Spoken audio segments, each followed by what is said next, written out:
It's time you paid for everything!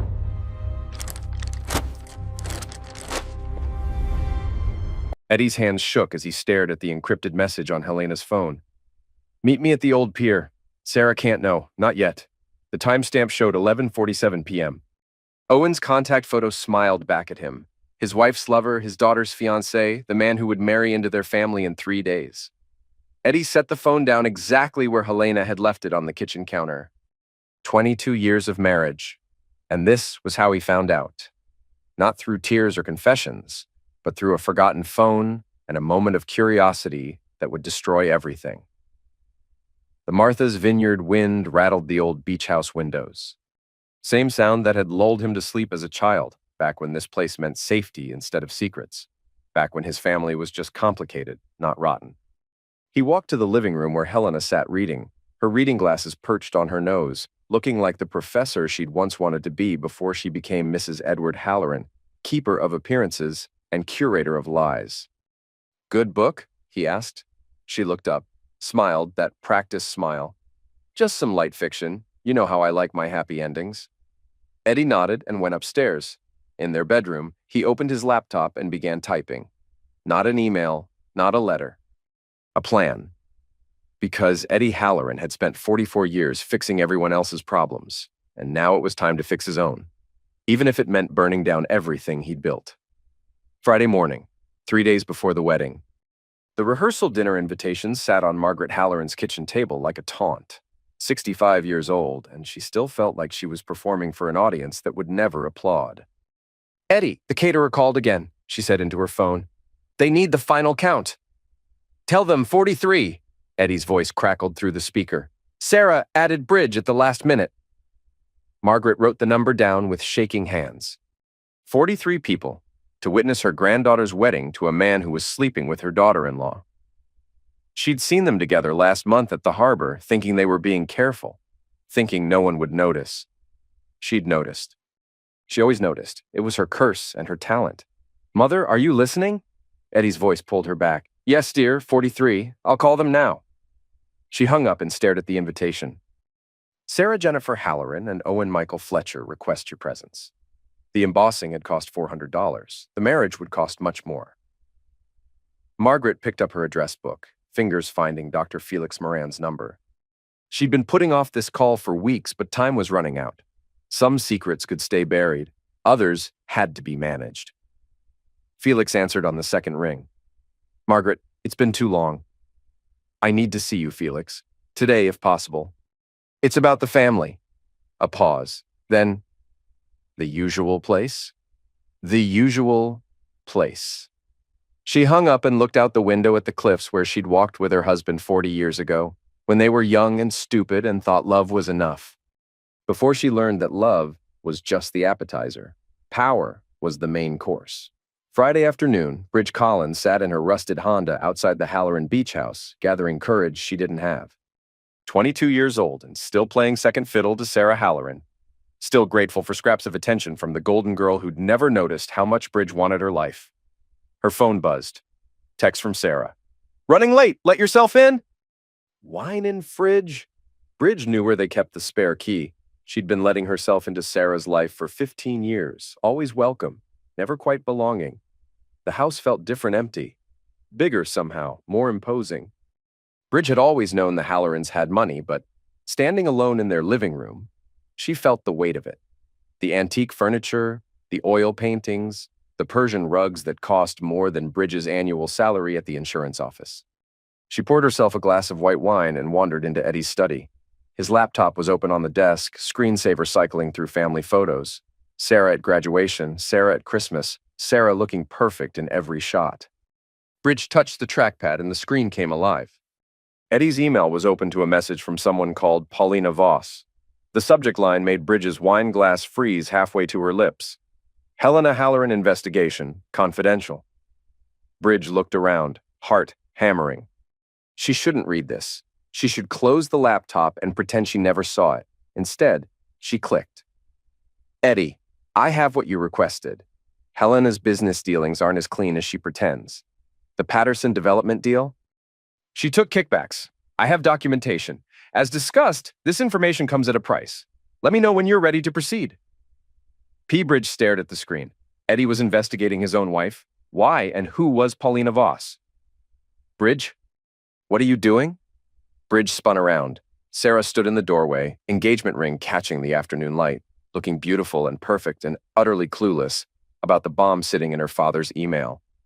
I was just... Your dad's laptop was open and I accidentally... Sarah laughed, the sound like silver bells. Dad's always leaving his work stuff lying around. Mom says he'd lose his head if it wasn't screwed on. She hugged Bridge, smelling like expensive perfume and happiness. I'm so glad you're here early. I have news. Bridge closed the laptop with shaking hands. News? Sarah's smile could have powered the whole island. I'm pregnant.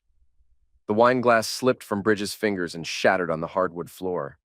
Red wine spread across the antique Persian rug, and Bridge thought stupidly that this was exactly how her friendship with Sarah would end, with something beautiful and expensive ruined by her clumsy hands. Oh God, Sarah, I'm so sorry. Don't worry about the rug. Sarah was practically glowing. Did you hear what I said? I'm having a baby. Bridge knelt to pick up glass shards, mind racing. Sarah was pregnant. Helena was having an affair with Owen. Eddie was investigating Helena, and Bridge had somehow landed in the middle of a family explosion that would make her wine stain look like a minor accident. When? Bridge managed. Doctor says I'm about 6 weeks along. Owen doesn't know yet. I want to tell him tonight, after dinner with the family. Sarah knelt beside Bridge, helping with the glass. Can you believe it? Everything's falling into place perfectly. Bridge cut her finger on a shard and watched the wine soak deeper into the expensive rug. She sucked on the cut and tasted copper and regret. Perfect, she whispered. Friday evening. Family dinner. Charlie Halloran arrived drunk to his mother's dinner party, which wasn't unusual except that he was usually more careful about hiding it. 38 years old and still disappointing people was exhausting work. Charles, his mother said when he stumbled through the door, you're late. Traffic, he lied, then kissed her cheek and smelled her disapproval. Margaret Halloran had perfected the art of communicating disappointment through pheromones. Eddie was setting the table with military precision, each fork exactly 1 inch from the plate edge. His older brother had always been good at details, good at making things look right, even when everything was wrong. Need help?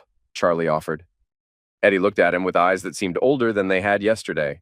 I've got it. Helena emerged from the kitchen carrying a casserole dish, looking like she'd stepped out of a magazine ad for Gracious Living. She'd always made Charlie feel like he was tracking mud on her white carpets. Charlie, how lovely. I was just telling Sarah about your new job.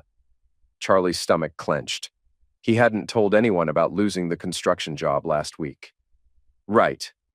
The job? Sarah bounced into the room with Owen trailing behind her. Charlie's niece looked like she was about to burst with some kind of secret, and Owen looked like he'd rather be anywhere else. Interesting combination. Bridge followed them, quiet as always, like she was afraid someone would remember she didn't actually belong there and ask her to leave. Where's Dad? Sarah asked. Working late, Eddie said. Again. Margaret's mouth tightened. Your father's dedication to his business has always been admirable.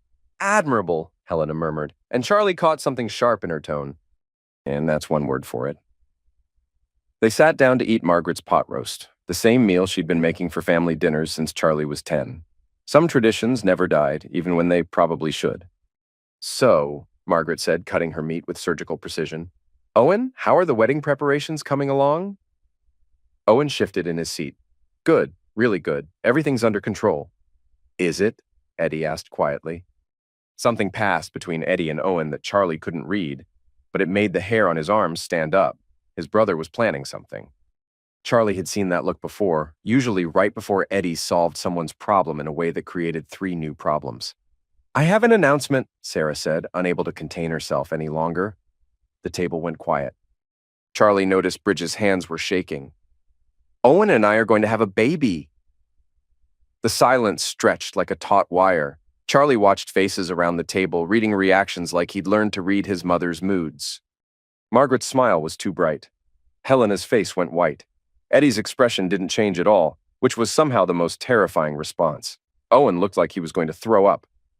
That's wonderful, dear, Margaret finally said. Absolutely wonderful.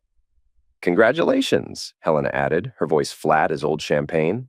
Bridge excused herself to the bathroom and didn't come back for 10 minutes. Charlie raised his beer bottle. To new beginnings. They all drank to that, even though Charlie was pretty sure they were toasting the end of something instead. After dinner, Charlie cornered Eddie in the kitchen while the others moved to the living room. "What's going on?" he asked. Eddie was washing dishes with the same methodical precision he'd used to set the table. "What do you mean?" "Cut the crap, Eddie. You've got that look." Eddie's hands stilled in the soapy water. "What look?" "The look you had when you figured out Dad was skimming from the business, right before you turned him into the IRS. Eddie pulled his hands out of the water and dried them slowly. "Dad was stealing from his own employees' pension fund. And you destroyed his life. I saved 12 families from poverty when they retired." Charlie studied his brother's profile. Eddie had always been the righteous one, the one who did the hard thing because it was right, no matter the consequences. It was admirable and terrifying in equal measure. "So, what's the hard thing this time?" Charlie asked. Eddie hung up the dish towel and looked at Charlie with eyes that seemed to see straight through him. "The truth." "Whose truth?" "Everyone's." Charlie felt that familiar chill, the one he'd felt as a kid when Eddie decided to clean house. His brother's version of justice was thorough and merciless and usually left everyone hurt. "Eddie," Charlie said carefully, "whatever you're thinking of doing, maybe we should talk about it first." Eddie smiled, and it was the saddest thing Charlie had ever seen. "I'm done talking, Charlie. I've been talking for 22 years. He walked out of the kitchen, leaving Charlie alone with the clean dishes and the growing certainty that this weekend was going to end badly for everyone involved. Saturday morning, 2 days before the wedding.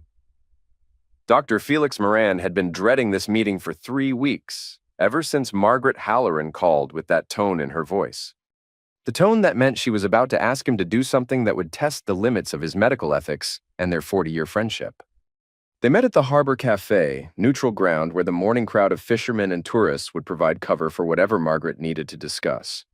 She was already there when he arrived, nursing a cup of coffee and staring out at the water like she could see the future in the whitecaps. "You look tired, Felix." He sat down across from her, noting how she'd aged in the past year. Margaret Halloran had always been formidable, but now she looked brittle, like she might shatter if someone spoke too loudly. "I've been losing sleep," he admitted, "ever since your call." She smiled without humor. "You always were too honest for your own good." The waitress brought Felix coffee and left them alone. He waited for Margaret to speak first. She'd called this meeting. She could explain what she needed. "Sarah's pregnant," Margaret said finally. "Congratulations. I'm sure you're thrilled to be a great-grandmother. The timing is interesting, don't you think?" Felix's coffee cup froze halfway to his lips. "Margaret, what exactly are you asking me?" "I'm not asking anything. I'm telling you that Sarah's pregnancy is 6 weeks along, according to her doctor in Boston, which means conception occurred in late April." Felix set down his cup. And Owen Fletcher was in California for 3 weeks in April. Business trip. "I have the hotel receipts." The implication hit Felix like a physical blow. "Margaret, you can't possibly be suggesting—" "I'm not suggesting anything. I'm simply sharing information with an old friend." Felix looked around the cafe, making sure no one was listening. "Even if what you're implying were true, which I'm not saying it is, what would you expect me to do about it?" Margaret's smile was arctic. "Nothing. I would expect you to do absolutely nothing. Just like you did nothing when that nurse accused you of the inappropriate conduct 5 years ago. Just like you did nothing when I made sure the medical board never saw her complaint." Felix felt the familiar sick twist in his stomach that came with remembering his worst mistake. That was different. I never touched her inappropriately.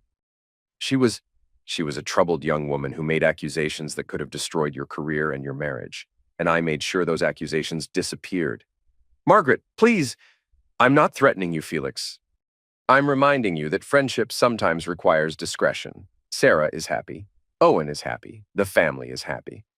Why would we want to disturb that happiness with unnecessary questions about timing and paternity? Felix stared at his coffee, watching the cream swirl like storm clouds. What if Eddie asks questions? Eddie won't ask questions if there's nothing to question, Sarah's doctor confirmed a healthy pregnancy at 6 weeks. That's all anyone needs to know. And if he comes to me directly? Margaret's eyes were steel. Then you'll remember that patient confidentiality is sacred, and Sarah's medical information is private. You'll remember that you're a doctor, not a detective. She stood up, leaving money on the table for both their coffees. I'll see you at the wedding, Felix. It's going to be beautiful. Felix watched her walk away, her spine straight and her step confident. Margaret Halloran had just threatened him with surgical precision, and he couldn't even be angry about it because he'd given her the knife years ago when he'd let her save his career. He finished his coffee and tried not to think about the Hippocratic Oath and how many small compromises it took to completely lose your way. Saturday afternoon. Paulina Voss had been waiting 20 years for this phone call, and when it finally came, she was disappointed by how ordinary Eddie Halloran sounded. She'd expected more drama from the man who was about to help her destroy Helena Halloran's life. Do you have what I asked for? Eddie's voice was calm, professional. Paulina looked at the files spread across her desk, bank records, emails, photographs. 20 years of careful documentation of Helena's business practices, waiting for the right moment to be used against her. I have everything, she said. The Patterson development kickbacks, the zoning board bribes, the tax evasion scheme. Your wife has been very busy. How much? For the complete file? 50,000? Eddie was quiet for so long, Paulina thought the connection had dropped. That's a lot of money, he finally said. It's a lot of information. Helena's been playing dirty for years, but she's been careful. This level of evidence doesn't come cheap. I'll need time to get the money together. Paulina smiled. She'd been expecting this. Actually, I have a better idea. I don't need your money, Eddie. I need your cooperation. Cooperation? I want to destroy Helena professionally and personally. Money is just money. Revenge is priceless. She could hear Eddie breathing on the other end of the line. What kind of cooperation? He asked. Access. I need someone on the inside. Someone who can provide real-time information about Helena's movements, her meetings, her plans. I need someone who can help me time the release of this information for maximum impact. You want me to spy on my own wife? I want you to help me give Helena Halloran exactly what she deserves. Paulina had been Helena's business rival for 2 decades, ever since they'd both applied for the same development project fresh out of college. Helena had gotten the project, and Paulina had gotten a valuable lesson about how the world really worked. Pretty girls with the right connections didn't have to play by the same rules as everyone else. But rules had a way of catching up with people eventually. Why now? Eddie asked. Because Helena is vulnerable. Her daughter's getting married, she's distracted, she's making mistakes. And because you called me, which means she's vulnerable at home too. Eddie was quiet again. I'll send you a sample, Paulina continued. Bank records from the Patterson deal. Review them, confirm what you probably already suspect, and then call me back. And if I don't call back, Paulina's smile was sharp as a blade, then I release everything anyway, but you won't have any control over the timing. It might come out during Sarah's wedding reception, or during Helena's next business presentation, or while she's having lunch with her lover. The sharp intake of breath told Paulina she'd hit the target. You know about Owen, Eddie said. I know about everything, Eddie. The question is, do you want to control how this information comes to light, or do you want to be just another victim of Helena's choices? Paulina hung up and leaned back in her chair. She'd spent 20 years building her own business, playing by rules that Helena had never had to follow. Now it was time to level the playing field. Her phone buzzed 30 minutes later, a text from Eddie. Send me everything. Saturday evening. Bridge found Sarah crying in the beach house bathroom, mascara streaming down her cheeks like black rain. Sarah, what's wrong? Sarah looked up from where she sat on the edge of the bathtub, pregnancy test in one hand, cell phone in the other. I tried to call Owen to tell him about the doctor's appointment today. He didn't answer. So I called his hotel in Boston. Bridge's stomach dropped, and he's not there. He checked out yesterday morning. The desk clerk said he left with a woman. Bridge sat down on the bathroom floor, trying to look surprised. Maybe it was just business. It was my stepmother, Bridge. The desk clerk described her perfectly. Red hair, expensive clothes, talks like she went to Harvard. Sarah's voice was hollow, like she was talking from the bottom of a well. Owen is sleeping with Helena. Bridge wanted to comfort her friend, but part of her, The part that had always been jealous of Sarah's perfect life felt a sick satisfaction. Finally, something in Sarah's world was falling apart. "Are you sure?" Bridge asked. Sarah held up her phone. "I hired a private investigator 3 hours ago.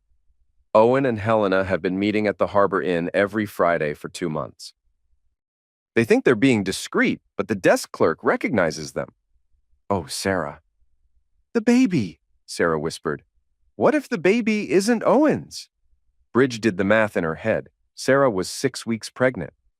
If Helena and Owen had been meeting for 2 months, when did you and Owen last? Bridge trailed off. "We haven't been together much lately. He's been so busy with work, and I've been stressed about the wedding." "We made love maybe 3 times in the past 2 months. Sarah started crying again, harder this time. Bridge put her arms around her friend and held her while she sobbed, and tried not to think about Eddie's email and Paulina Voss and the investigation that was already underway. "What are you going to do?" Bridge asked. Sarah pulled away, wiping her eyes with toilet paper. "I don't know, the wedding is in 2 days. Everyone's coming.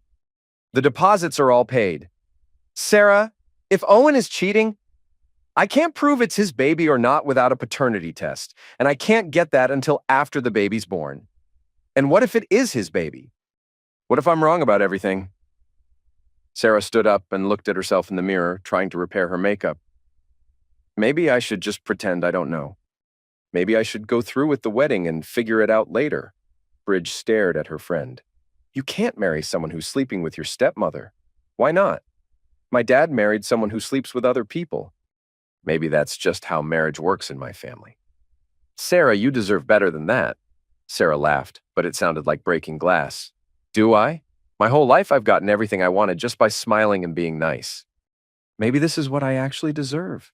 She turned away from the mirror. "Don't tell anyone about this, Bridge. Please. I need time to think." Bridge nodded, but as she watched Sarah walk out of the bathroom, she was already planning her next move. Because Sarah might be willing to pretend she didn't know the truth, but Bridge wasn't. Sarah Halloran had finally gotten something she didn't deserve, and Bridge was going to make sure she kept it. Some friends were worth protecting. Others were worth watching burn. Sunday morning, 1 day before the wedding.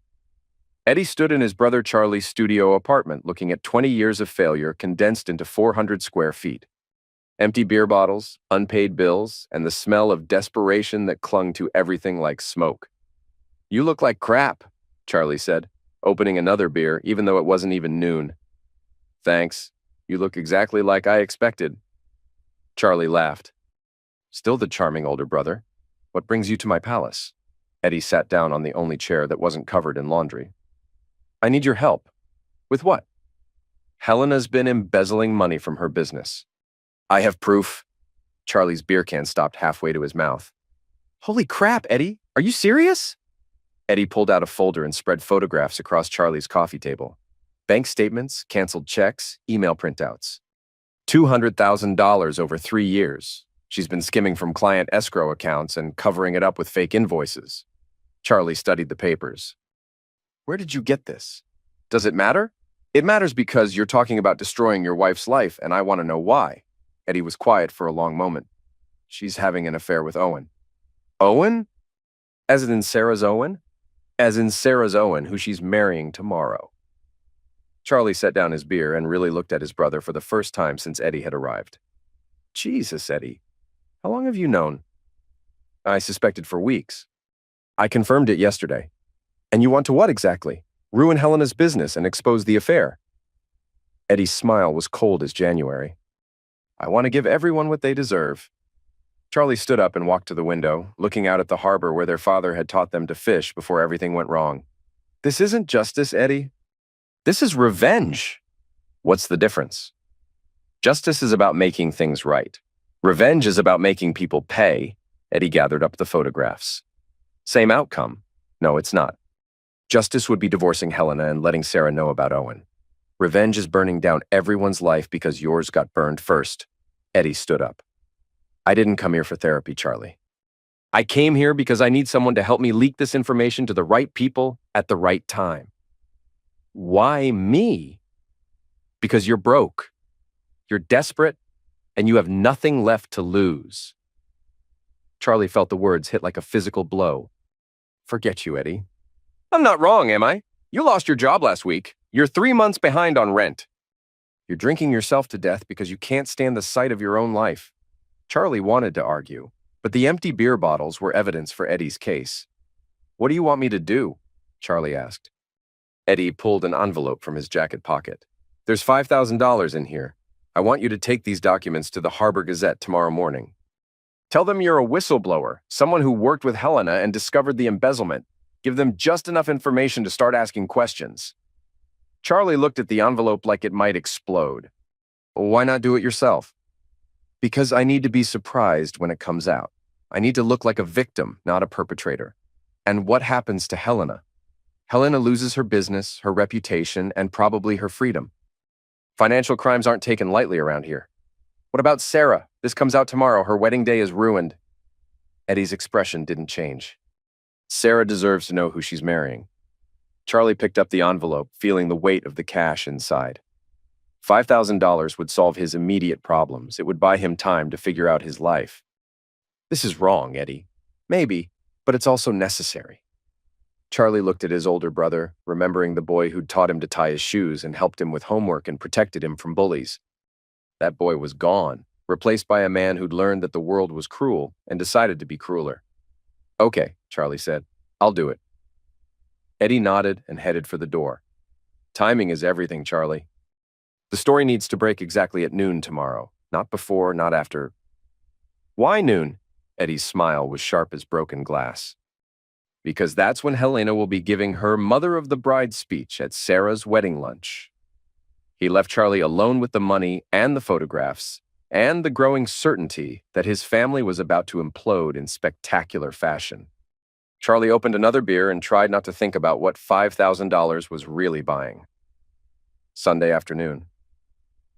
Margaret Halloran stood in her kitchen staring at the wedding cake she'd spent 3 days decorating. 3 tiers of vanilla sponge with raspberry filling, covered in fondant roses that had taken her 8 hours to make by hand. It was beautiful and perfect, and completely wasted on a marriage that wouldn't last 6 months. The phone rang. Doctor. Moran's name appeared on the caller ID. Felix? Margaret, we need to talk. Eddie came to see me this morning. Margaret's hands went cold. What did he want? He asked about Sarah's pregnancy. Specifically, he wanted to know about paternity testing and whether I could run tests without the patient's knowledge. What did you tell him? I told him that would be unethical and illegal. But Margaret, he knows something. He asked very specific questions about conception dates and prenatal care. Margaret sat down heavily in her kitchen chair. How much does he know? I don't know, but he's suspicious. And if he's suspicious, he's going to keep digging until he finds what he's looking for. Margaret looked at the wedding cake and felt 40 years of careful family management crumbling around her. What do you think he'll do? I think Eddie Halloran is a man who's been pushed too far, and men like that are capable of anything. Margaret hung up and walked to her bedroom, where she kept her important papers in a fireproof safe. Birth certificates, insurance policies, and at the very back, a manila envelope she'd hoped never to open again. Inside the envelope were documents that could destroy her family or save it, depending on how she used them. Evidence of financial irregularities from Eddie's business, collected years ago when she'd suspected he was skimming money to pay for Helena's expensive tastes. She'd kept the documents as insurance, never imagining she'd need to use them against her own son. Margaret picked up her phone and dialed Eddie's number. Mother? Eddie, dear, I was wondering if you could come over for tea this afternoon. There's something we need to discuss. I'm busy today, Mother. Wedding preparations. It's about Helena's business troubles. The silence stretched between them like a taut wire. What business troubles? Eddie asked finally. The kind that could land someone in prison if the wrong people found out about them. The kind that could destroy a family's reputation. I'll be there in an hour. Margaret hung up and put the kettle on. She'd spent her whole life protecting this family, and she wasn't going to stop now, even if it meant protecting them from each other. Sunday evening, the final confrontation.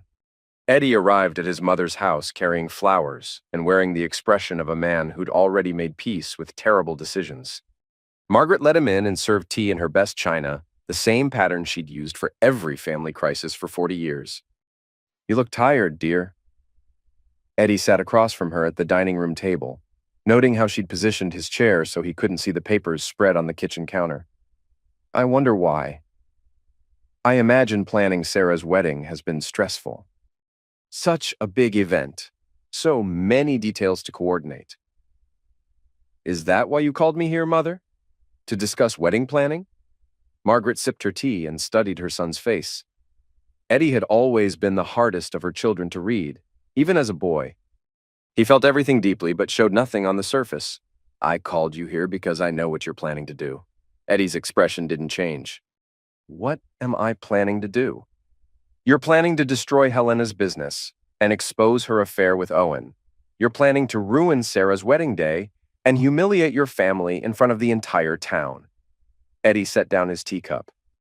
You know about the affair? I've known for 2 months. I also know about Helena's financial problems and your arrangement with Paulina Voss.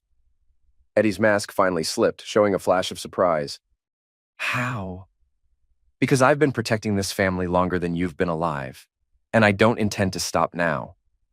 Margaret stood up and retrieved the manila envelope from the kitchen counter. She set it in front of Eddie and watched his face as he recognized his own handwriting on the bank statements inside. What is this? Evidence of your embezzlement from the family construction business. $250,000 over 5 years, skimmed from project budgets and hidden in offshore accounts. Eddie opened the envelope and spread the documents across the table. His own financial crimes documented with the same precision he'd used to build the case against Helena. Where did you get these? I've had them for 3 years. I hired an investigator when I suspected you were stealing money to pay for Helena's lifestyle. I kept quiet because I understood why you did it. Helena is expensive, and your pride wouldn't let you admit you couldn't afford her. Eddie stared at the papers, seeing his own signature on dozens of fraudulent invoices. Why are you showing me this now? Because if you destroy Helena, I'll destroy you. If Helena goes to prison for embezzlement, you'll go to prison too. If Sarah's wedding is ruined by scandal, it will be your scandal as well as Helena's. Margaret sat back down and refilled her teacup. Mutually assured destruction, dear. It's how families really work. Eddie looked at his mother with something approaching admiration.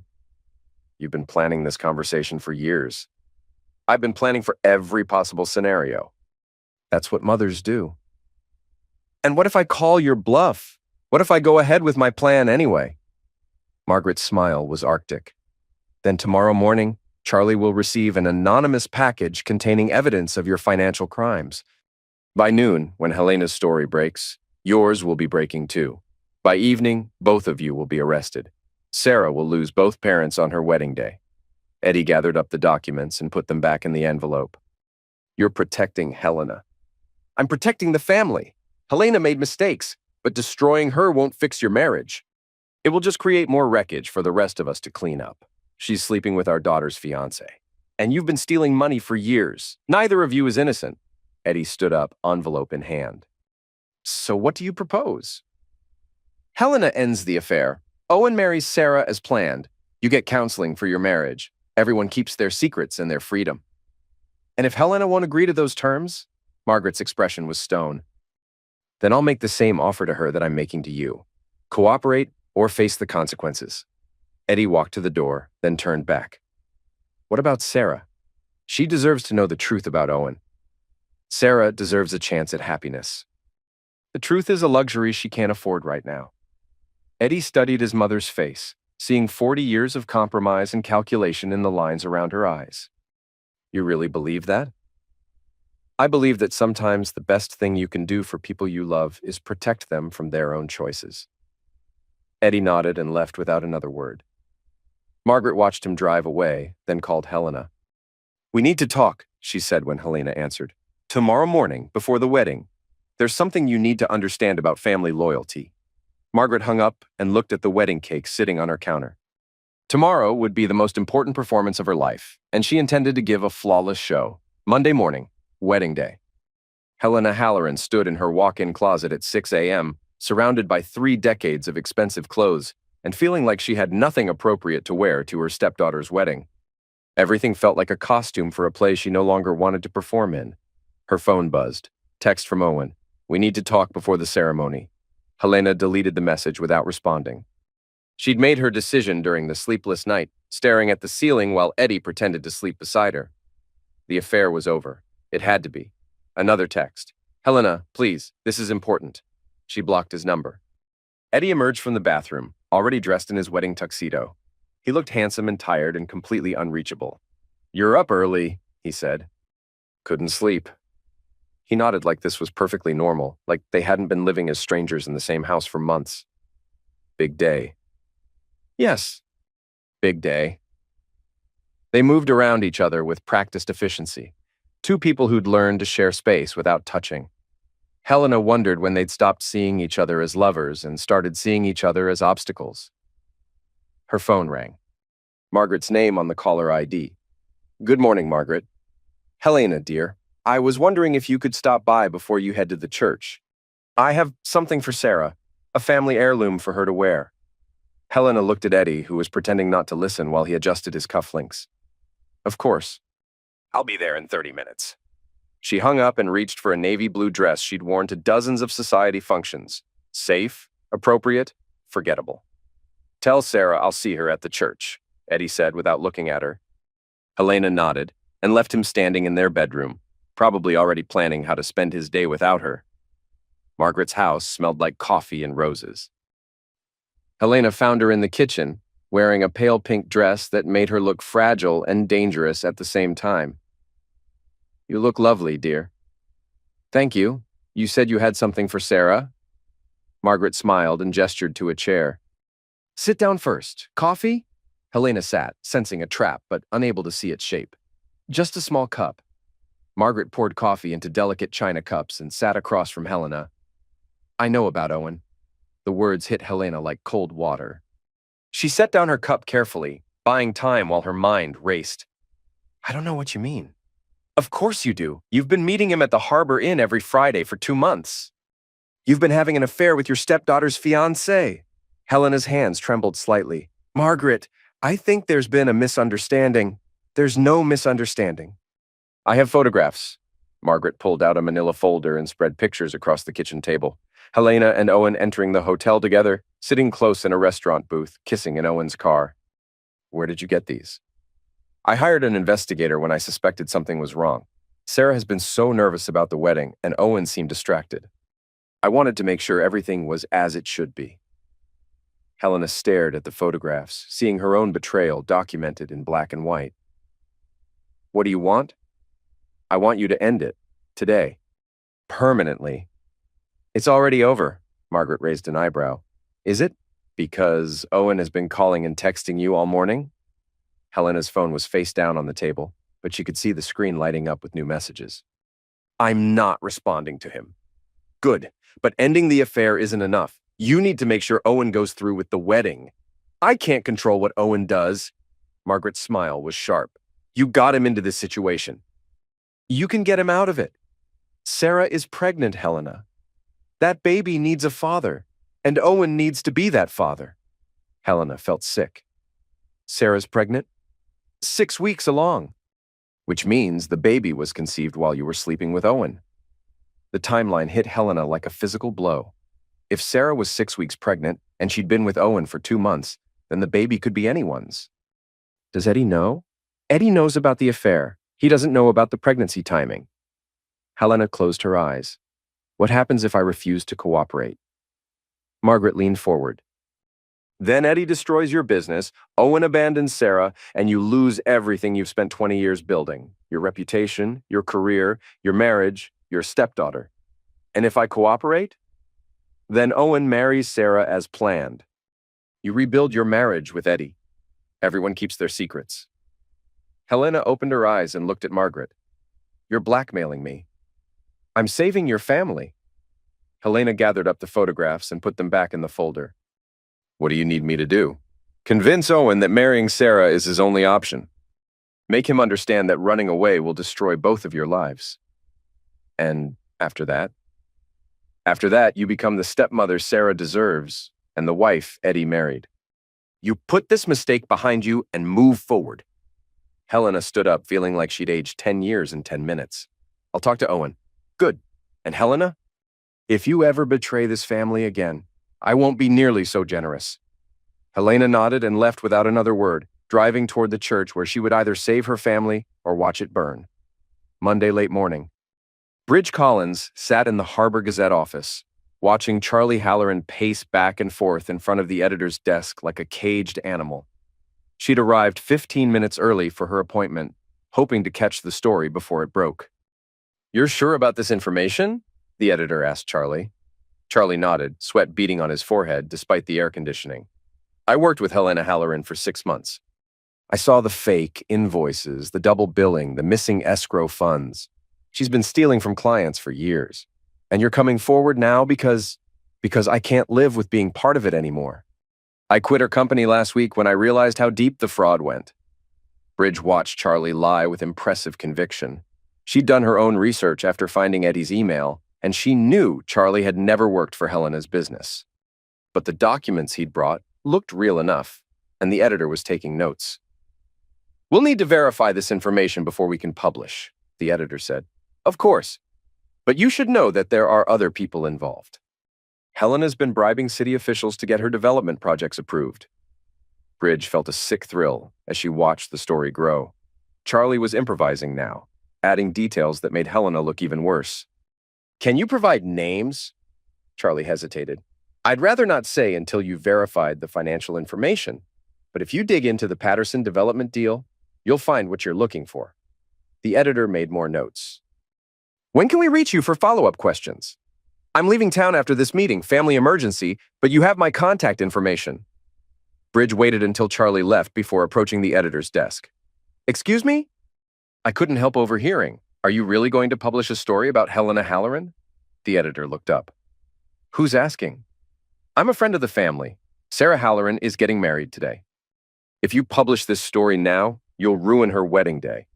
That's unfortunate timing, but news doesn't wait for convenient moments." Bridge took a deep breath. "What if I told you there was more to the story? What if I told you Helena Halloran has been having an affair with her stepdaughter's fiancé?" The editor's pen stopped moving. "Do you have proof?" Bridge pulled out her phone and showed him the photograph she'd taken yesterday outside the Harbor Inn.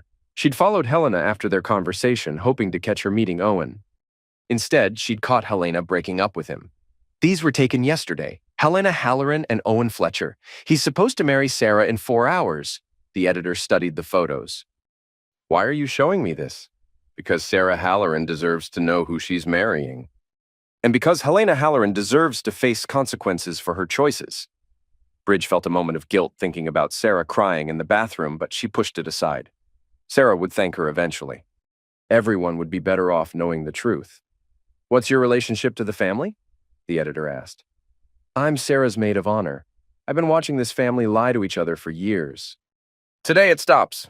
The editor looked at the photographs again, then at his notes from Charlie's interview.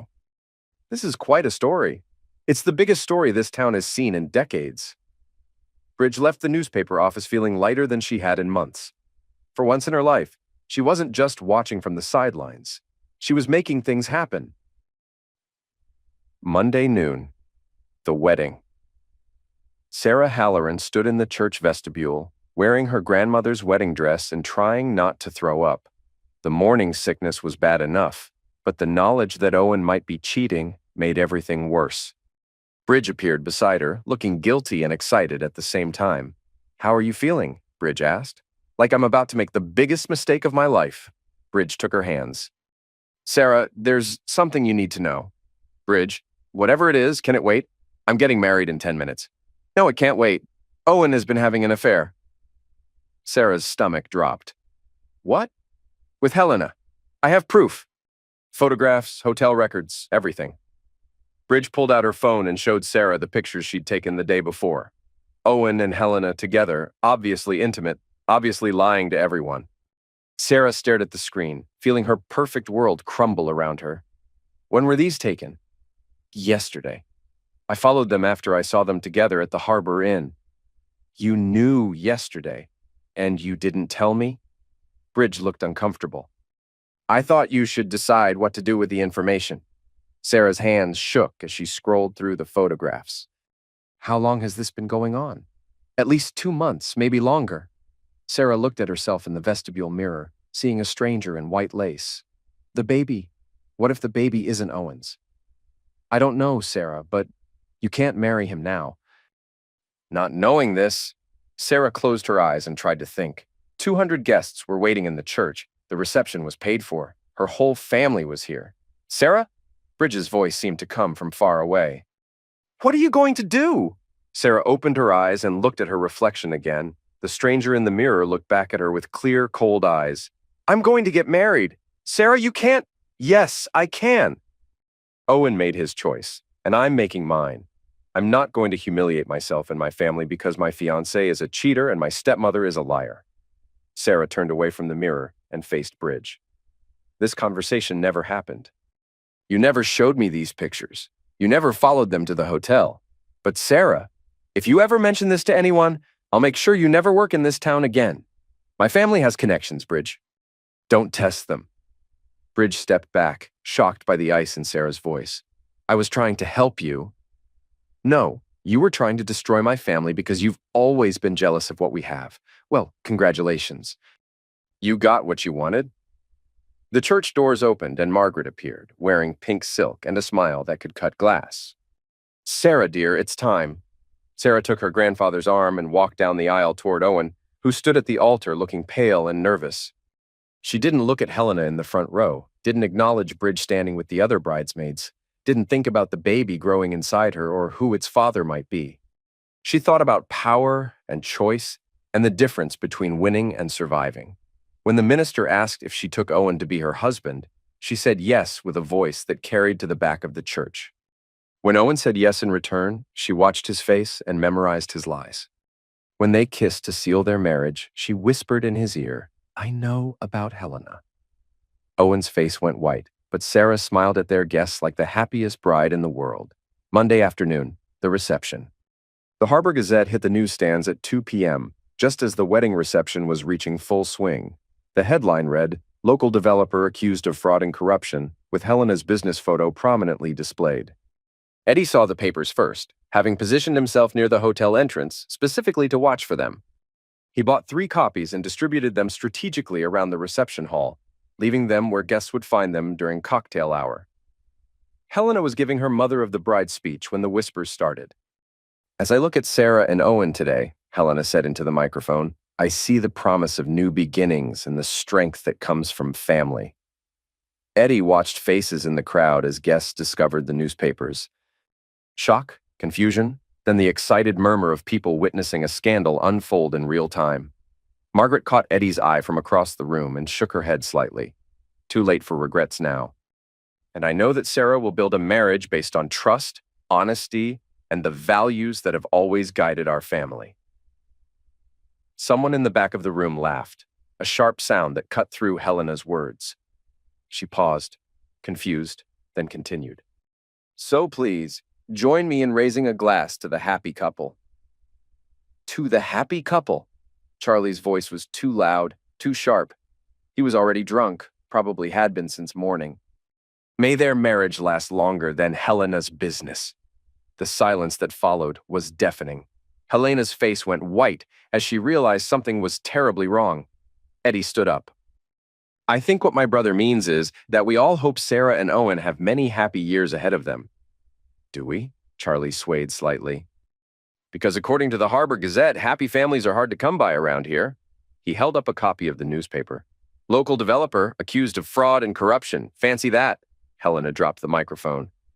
The feedback screech that followed seemed to wake everyone from their stunned silence.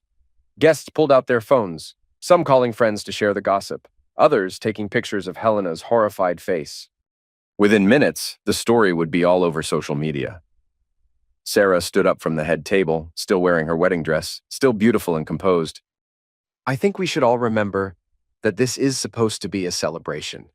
Her voice carried clearly through the room. Whatever business problems Helena might be facing, today is about Owen and me starting our life together. She turned to Owen, who looked like he wanted to disappear. Isn't that right, husband? Owen nodded mutely. Good. Then let's get back to celebrating. Sarah sat down and picked up her champagne glass. The gesture was so calm, so controlled, that it somehow made everything worse. Eddie felt a grudging respect for his daughter. Sarah had inherited Margaret's talent for performing under pressure. Helena stumbled away from the microphone and found Eddie at his table. "Did you do this?" she whispered. Eddie looked at his wife, noting how the color had drained from her face, how her hands shook as she clutched her purse. "Does it matter? Eddie, please. We can fix this. We can explain." "Explain what? The embezzlement? The bribes? The affair?" Helena's eyes went wide. I know about everything. The question is, what are you going to do about it?" Helena looked around the reception hall, seeing their friends and neighbors whispering behind their hands, seeing the newspaper headlines, seeing 20 years of careful reputation management, crumbling in real time. "What do you want from me?" Eddie's smile was cold as winter. "I want you to face the consequences of your choices." He stood up and walked away, leaving Helena alone at the table while their marriage burned down around them. Monday evening. Bridge found Sarah in the hotel bathroom, sitting on the marble counter and staring at her wedding ring like it might explode. "Sarah?" Sarah looked up. Her makeup was still perfect, her hair still elegantly arranged, but something behind her eyes had gone dark. "Everyone's talking about the newspaper story," Bridge said carefully. "I imagine they are." "Helena left about an hour ago. Just walked out of her own stepdaughter's reception." Sarah nodded like this was perfectly normal. "She's probably meeting with lawyers." "Sarah, are you okay?" Sarah laughed, and the sound made Bridge's skin crawl. "Am I okay?" "My stepmother embezzled money from her clients, had an affair with my husband, and ruined my wedding reception. My father orchestrated the whole thing to get revenge. My new husband looks like he wants to run away to another country. And I'm pregnant with a baby that might belong to any of them." Sarah, "But you know what, Bridge? I'm actually fine. Better than fine. I'm free." "Free?" Sarah slid down from the counter and faced Bridge in the mirror. "I spent my whole life trying to be perfect for other people. Perfect daughter, perfect student, perfect fiancé. Always worried about what everyone thought, always trying to make everyone happy." She turned around. "But perfect is exhausting. And today I learned that no one in my family is perfect. We're all just people making terrible choices and hoping no one notices." "So what are you going to do?" Sarah's smile was sharp as broken glass. "I'm going to stop pretending. I'm going to keep the baby, divorce Owen as soon as legally possible, and build a life that makes me happy instead of making everyone else comfortable. And Helena? Helena will probably go to prison. Owen will probably run back to whatever life he had before he met me. My father will probably drink himself to death from guilt. And my family will probably never recover from tonight." Bridge stared at her friend, recognizing nothing familiar in Sarah's expression. "And you're okay with that?" "I'm okay with the truth." Finally, Sarah walked toward the bathroom door, then paused. "Oh, and Bridge, thank you." "For what?" "For showing me those photographs. You thought you were destroying my life, but you actually saved it." Sarah left Bridge alone in the bathroom, and for the first time since elementary school, Bridge felt genuinely afraid of Sarah Halloran. Monday night. Eddie sat in his car outside the Harbor Inn, watching Helena's BMW in the parking lot. She'd been inside for 2 hours, probably meeting with lawyers or private investigators or anyone else who might help her salvage what was left of her reputation. His phone buzzed. Text message from Margaret. "Come home, we need to talk." Eddie deleted the message and got out of his car. He walked into the hotel lobby and asked the desk clerk for Helena's room number. "I'm sorry, sir, but I can't give out guest information." Eddie pulled out his wallet and showed the clerk his driver's license. "I'm her husband." The clerk hesitated, then handed him a key card. "Room 237. Eddie took the elevator to the second floor and knocked on Helena's door. "Go away, Owen," Helena's voice called from inside. "It's Eddie." The door opened. Helena stood there in her wedding reception dress, mascara streaked down her cheeks, looking like a beautiful disaster. "What do you want?" "To talk. We're past talking." Eddie pushed past her into the room. It was the same room where she'd been meeting Owen for 2 months, the same room where she'd destroyed their marriage. "Nice choice of venue," he said. Helena closed the door and leaned against it. "I suppose you think you've won." "Have I? You destroyed my business, exposed my affair, and humiliated me in front of the entire town. If that's not winning, I don't know what is." Eddie sat down in the room's single chair and looked at his wife. 22 years of marriage, and he felt like he was seeing her clearly for the first time. "Why, Owen?" he asked. Helena was quiet for a long moment. Because he paid attention to me. Because he made me feel like I was more than just your wife and Sarah's stepmother. Because he wanted me, not what I could do for him. I wanted you. No, Eddie, you wanted a wife. You wanted someone to manage your household and attend your business dinners and make you look successful. You never wanted me. Eddie considered this. Maybe you're right. Helena looked surprised. You're admitting it? I'm admitting that we've both been pretending to be people we're not for a very long time. Helena sat down on the bed, suddenly looking exhausted. So what happens now? Now you face the consequences of embezzling $200,000 from your clients. And you face the consequences of destroying your own family for revenge. Eddie nodded. Fair enough. They sat in silence for a while. Two people who'd shared a life, but never really known each other. I'm going to divorce you, Helena said finally. I know. I'm probably going to prison. Probably. Sarah will never forgive either of us. No, she won't. Helena started crying again, quietly this time. I'm sorry, Eddie. For all of it, Eddie looked at her and felt something that might have been love or might have been pity. So am I. He stood up and walked to the door. Eddie? He turned back. Was it worth it? Getting your revenge? Eddie thought about Sarah's cold smile at the wedding, about Charlie's drunken laughter, about Margaret's disappointed face. He thought about the family he'd spent his whole life trying to fix, and how he'd finally broken it beyond repair. Ask me in a year, he said, and left his wife crying in the room where she'd betrayed him. 1 month later. The courtroom was packed when Helena Halloran was sentenced to 18 months in federal prison for embezzlement and fraud. Sarah sat in the front row, 5 months pregnant now, watching her stepmother accept her fate with dignity. Owen had left town the day after the wedding, sending divorce papers from California and a check for $10,000 with a note that said, "For the baby." Sarah had deposited the check and burned the note. Eddie sat 3 rows behind Sarah, looking like he'd aged 5 years in 5 weeks. The investigation into Helena's business had expanded to include Eddie's construction company, and while no charges had been filed yet, his reputation was destroyed. Margaret sat beside Eddie, spine straight, chin up, still playing the role of family matriarch, even though her family had ceased to exist in any meaningful way. Charlie wasn't there. He'd been found dead in his apartment a week after the wedding, victim of an apparent pills overdose. The note he'd left was 3 words long. I'm sorry, Eddie. Bridge sat in the back of the courtroom, watching the final act of the drama she'd helped create. She'd gotten a promotion at work after being recognized for her investigative instincts in uncovering the Helena Halloran scandal. She told herself it was justice, but it felt like Pyrrhic victory. When the judge finished reading Helena's sentence, Sarah stood up and walked out without looking back. Eddie followed her into the courthouse hallway. Sarah, wait. She turned around, and Eddie saw his own eyes staring back at him with perfect, terrible clarity. What, Dad? I wanted to say I'm sorry. For everything. Sarah nodded. Okay. Is there anything I can do? Anything you need? Sarah looked at him for a long moment, and Eddie saw the calculation behind her eyes. She'd learned from watching him destroy Helena, learned that knowledge was power and power was survival. Actually, yes. There's something you can do. Anything. Sarah's smile was sharp as a scalpel. You can stay away from me and my baby. Forever. She walked away, leaving Eddie alone in the courthouse hallway with the echoes of his own choices.